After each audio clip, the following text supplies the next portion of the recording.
Stephen Grocott, welcome to Afternoon Briefing. Thank you for joining us today. Let's go through this announcement that's come through from the United States, a very significant investment in your business. Talk us through the details. Yes, thank you, Matt. A very significant investment indeed. So GM, who are one of the largest vehicle manufacturers in the world, of course, have committed US dollars 69 million, and at today's current favourable exchange rate, that's well in excess of 100 million Australian dollars into QPM's tech project just south of Townsville. So this tech project, what is it aimed at? So it will import ore from New Caledonia, and it will process that ore through a novel technology to produce high purity nickel and cobalt sulfate and a whole bunch of byproducts as well, but primarily high purity nickel and cobalt sulfate, which is some of the key ingredients that go into the lithium-ion batteries for power tools, electric vehicles, electricity storage, etc. So by GM investing in this project, they are effectively, I guess, guaranteeing access to some of those products that they can use in their electric vehicles. Absolutely correct. It's very important for the large vehicle manufacturers to secure their supply chain because there is a significant shortage of supply in the world. But also very importantly, particularly for the North American and European vehicle manufacturers, are the sustainability credentials of that production. And the tech project that QPM is developing is absolutely unique in the world. It has zero waste, so we have no solid waste products. Every part of the ore ends up as a value-added material which is sold. We have no processed liquid discharge. We recycle all of our acid, and even more importantly, we are actually negative carbon emitters. That's not zero carbon, that is negative carbon. And that is based upon an independently verified life cycle analysis. It's not greenwash, it's green truth.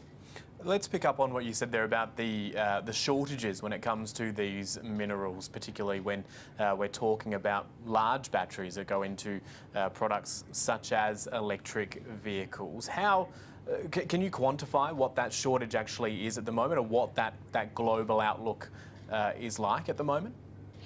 Yes, there's a projected shortage of hundreds of thousands of tonnes of nickel and cobalt supply over the next decade. As an example, using Tesla alone, who are currently the world's largest electric vehicle manufacturer, their projected demand for nickel alone is 1 million tonnes a year by the end of this decade.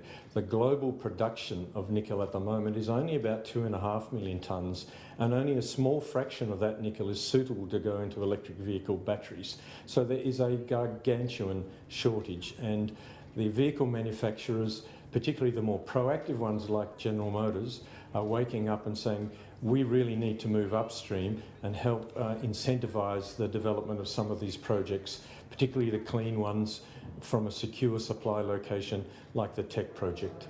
So is this a novel approach from a big car manufacturer such as GM? We know a number of firms have made big commitments when it comes to transitioning to electric vehicles, but there are probably would be fewer bigger than General Motors. Is this a first for this industry? It's definitely a first for General Motors, but what's very important is that there are a number of vehicle manufacturers who have provided debt to support the production of some of these materials, particularly lithium, for example. But there are very few investments of equity. So to become an owner in the production supply chain is pretty well unique. And QPM is especially unique because we have General Motors, we have LG Energy Solution, who are the world's second biggest battery manufacturer, and we have POSCO, who are one of Korea's biggest manufacturing companies. So we have 3 tier 1 investors with whom we have binding offtake agreements for all of our production, and they are all owners in the company.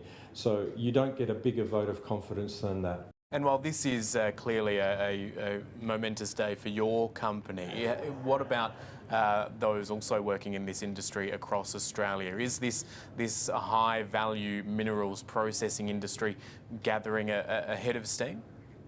It absolutely is, and there are some people who historically have said that, oh, you can't really do advanced manufacturing in Australia, there are all sorts of obstacles. Well, I maintain that that's a load of rubbish. Australia has a very secure history. They're a trusted partner. We have a highly skilled workforce, and the cost of the workforce in manufacturing is not an impediment to advanced manufacturing in Australia. And the tech project, we aim to be an example of that. There are others that are out there that are doing similar, but I'm not aware of any that have got 3 tier 1 investors like us. It's also a pat on the back for the QPM team. We have an excellent team who have been working on this for a long time. This GM deal was exercised over a period of about 7 or 8 months with a very thorough due diligence on their part. So it's a big tick of credibility from them. Stephen Grocott, thank you for joining us today. Thank you very much, Matt.